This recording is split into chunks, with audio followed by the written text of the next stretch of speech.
এক দফায় হবে না 5 দফায় হবে আমরা জানি না। এখনো পর্যন্ত আমাদের কাছে সরকারি কোনো কমিউনিকেশন বা ইলেকশন কমিশনের কোনো কমিউনিকেশন আসেনি। যত দফাতেই হোক ভারতীয় জনতা পার্টি তৈরি আছে, কিন্তু আমাদের দাবি হচ্ছে প্রত্যেকটি বুথে, বুথ প্রেমিসেসের মধ্যে এবং বাইরে পর্যাপ্ত পরিমাণ কেন্দ্রীয় বাহিনী, এবং কেন্দ্রীয় বাহিনী যদি কম হয় তাহলে অন্য রাজ্যের পুলিশ যেন থাকে। পশ্চিমবঙ্গ পুলিশের উপর ভরসা করে এখানে ভোট করানো যাবে না। নির্বাচন কমিশনকে আমরা টাইম টু টাইম জানিয়েছি, লিস্ট বেরোলে পরে আমরা বুঝতে পারবো। লিস্ট বেরোতে দিন, ড্রাফট লিস্ট বেরিয়েছে, ফাইনাল লিস্ট বেরোতে দিন, তারপরে ভারতীয় জনতা পার্টি আমরা আমাদের স্ট্যান্ড পরিষ্কার করে বলবো। আমরা দেখুন একটা জিনিস স্পষ্ট বলে দিয়েছি, বাংলার জনতার সামনে এটা ক্লিয়ার হয়ে গেছে। একজন অফিসার যিনি রাজ্যের প্রধান, মনোজ আগরওয়াল সম্ভবত তার নাম, তিনি ইলেকশন কমিশনের বসানো, বাদবাকি পুরো মেশিনারিটা হচ্ছে রাজ্য সরকারের। ভট্টাচার্য তে দুটো দিয়েছে না একটা দিয়েছে, এবং তার জন্য যদি কেউ ডাক পায় তার দায়িত্ব যে বিএলও ওটা করেছে তার। ক্লাস 2 অফিসার চেয়েছিল নির্বাচন কমিশন রাজ্য সরকারের কাছ থেকে, নির্বাচন কমিশনের সেই ক্লাস 2 অফিসার দেয়নি পশ্চিমবঙ্গ সরকার, তাকে নির্বাচন কমিশনকে বাইরে থেকে লোক নিয়ে আনতে হয়েছে, হিন্দিভাষী রাজ্য থেকে নিয়ে আনতে হয়েছে, বা কোথা থেকে এনেছে আমরাও জানি না।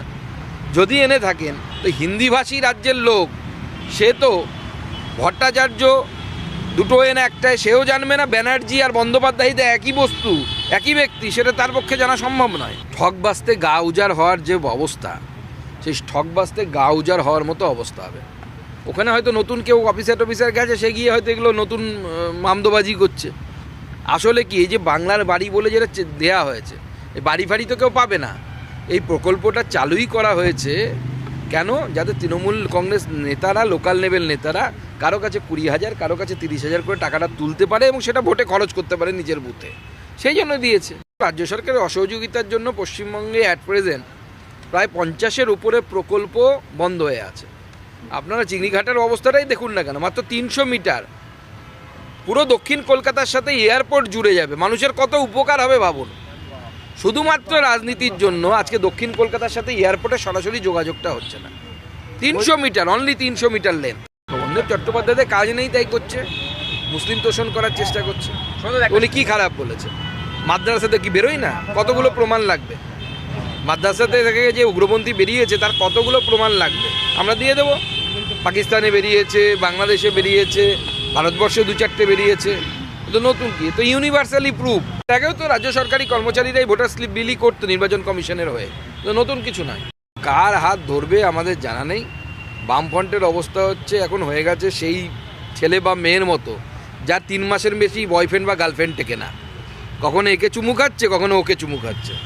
করতে দিন, কি আছে, যাকে চুমু খাবে খাক, আমাদের কোনো অসুবিধা নেই। প্রায় 40 বছর ধরে বাংলা সিনেমাকে যে ব্যক্তিটি এইভাবে সেবা করে গেছেন বাংলা সিনেমার, বাংলা ফিল্ম ইন্ডাস্ট্রির, তার এই অবদানকে পদ্ম পুরস্কারের মধ্য দিয়ে মাননীয় প্রধানমন্ত্রী শ্রী নরেন্দ্র মোদীজি যেভাবে স্বীকৃতি দিলেন, অ্যাকনলেজমেন্ট করলেন, এই অ্যাকনলেজমেন্ট প্রাপ্তি বাংলার জন্য অত্যন্ত আনন্দের, আমাদের জন্য অত্যন্ত আনন্দের। বুম্বাদা রাজনীতির ঊর্ধ্বে, তাকে রাজনীতিতে জড়ানোর চেষ্টা করবেন। সব কিছুতে রাজনীতি আনতে হয় না, সব কিছুতে রাজনীতি ঢোকাতে হয় না।